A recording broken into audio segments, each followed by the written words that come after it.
everybody, MBG here again today. Welcome back. This is the newest White Dwarf, issue 27, which of course we saw rumors earlier in the week. They don't seem to stop no matter what Games Workshop does. We still seem to get rumors, and hey, that's cool, right? But sometimes it's good to see a real thing, and that's what we got today.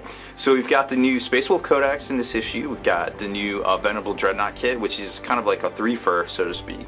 Where you get Bajorn, you get Murderfang, and I think you just get a normal Venerable Dreadnought as well in that kit. So that's pretty neat. It's a pretty cool issue. It's got a really good paint, another really good paint splatter article, along with some other cool stuff. The rules for the Murderfang, or as I like to call it, Barbie and all her Murderfang accessories. But so this is pretty much it. It's another 32 pager White Dwarf, pretty standard since February. You get 32 pages for roughly $4, and it's a little bit more price per page than a normal White Dwarf used to be when you add it up over the month time. But I mean, they come out every week, and I guess some of them you can buy, some of them you don't need to buy, I guess, so to speak. But I like taking a look at all of them, of course. So we've got the new Space Wolves Dreadnought kit, which of course features a bunch of different things. Then we've got the the Bajorn, the Murderfang, and of course the Venerable Dreadnought. Then we've got the new Codex Space Marine preview, and of course there's 3 versions of that, because why not, right? You need 2 limited edition ones and a normal Codex for the rest of us, I guess. Some new Black Library books, some new Forge World stuff. Then we kick into the data cards and some other releases for the month, some novels and things like that. War Stories, just basically like showing off some models that people did, which I thought was actually pretty cool. And if I remember, we'll swing by there and show that off, which is just basically like forging your own narrative for your particular model that you convert up and do something cool with, which is always very neat. And I'm a big advocate of make this your hobby. Don't make it someone else's hobby, or somebody says this, play this. Do your own thing. Make it your hobby. Your hobby is going to be different from everybody else's, and don't let anyone tell you otherwise. Then we get into the rules for the Murderfang, the paint splatter article, which just basically shows off how to paint the Venerable Dreadnought itself, but it still shows off some basics that you can apply to other Space Wolf projects. And along with last week's paint splatter article, it's it's shaping up to be a pretty good one if you're just getting into Space Wolves and want to try some new stuff out. So let's flip to, of course, the new release for the week, the Venerable Dreadnought. Now, a lot of people complain about this head here, and I'm kind of feeling that. But I mean, honestly, at the end of the day, it's got to be about that small. And it's just, I think I agree with the size of that, but I think they could have done a little bit better with it. I love the weapons, this and the shield, totally dope styling, very cool stuff. You could actually use them on a Dreadnought if you wanted to, Space Wolf out a Dreadnought or something like that. Love the look of this. It's almost like they started back with the Venerable Dreadnought frame from the Space Marine kit and basically added some Space Wolf accessories to it, which is pretty cool. And then we got Bajorn. He goes way back. This guy's been around forever, literally, in the game and in the fluff, so to speak. But it's always nice to see him actually get some pretty cool looking things, because I mean, this guy, for plastic, this looks spectacular in my opinion. Then we've got Murderfang and all the Barbie murder accessories, and we'll look into rules where that applies a lot more than just right here. But those murder talons, definitely cool, or murder claws, or whatever. Insert murder and other prefix or suffix here.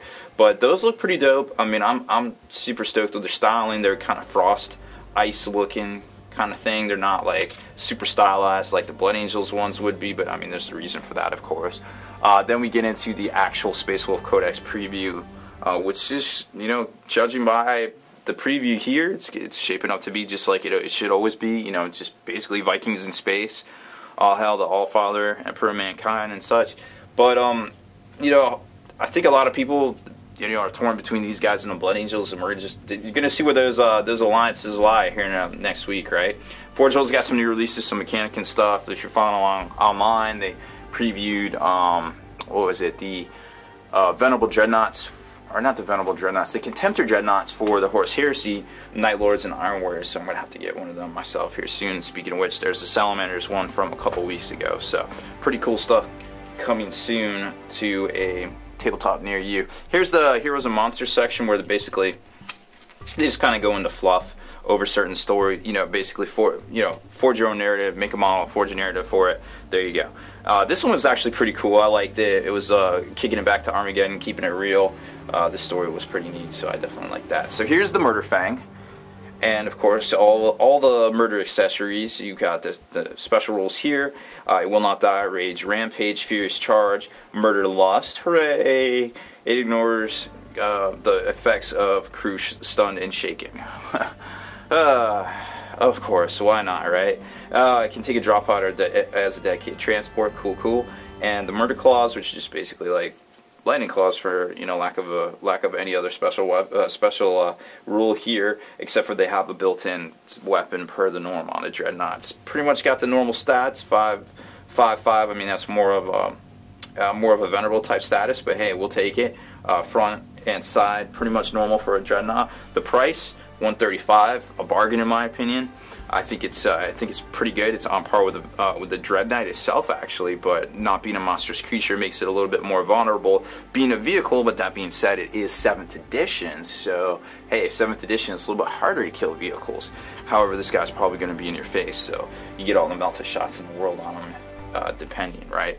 So it's going to be a little give and take with this guy, but you see a bunch of these guys coming at you across the field, you may want to revise your battle plan, I imagine. Paint Splatter article, like I said, features a lot of cool new tips on painting Space Wolves themselves, from the fur to golds, which we've seen in the past, metals we've seen in the past, but the Power Claw, the little gems, and the Hellfrost glow on the runic engravings, I guess, on the weapons, and the actual armor itself is new. Also, this new palette of Space Wolf grays, very cool too. So definitely take a look at this Paint Splatter article, because it's a good one. And then it just kind of goes into some fluff and things like that, you know, stuff you basically expect from a White Dwarf, but that we love, right? So there he is, the Murderfang and all his murderful glory, with a host of, it looks like we got a Stormfang gunship and 2 Stormwolf transports in the background there. And of course, that just came out this week, a new release for Games Workshop as well. So we'll be reviewing that probably here shortly today, and try to get it up on the channel for you to enjoy as well. So that's it for this one, guys. Have a good weekend. Make sure to enjoy your hobby, and stay in the trenches. Subscribe to this YouTube channel. Check out the blog, spikybitsblog.com, and listen to our podcast, forgednarrative.com.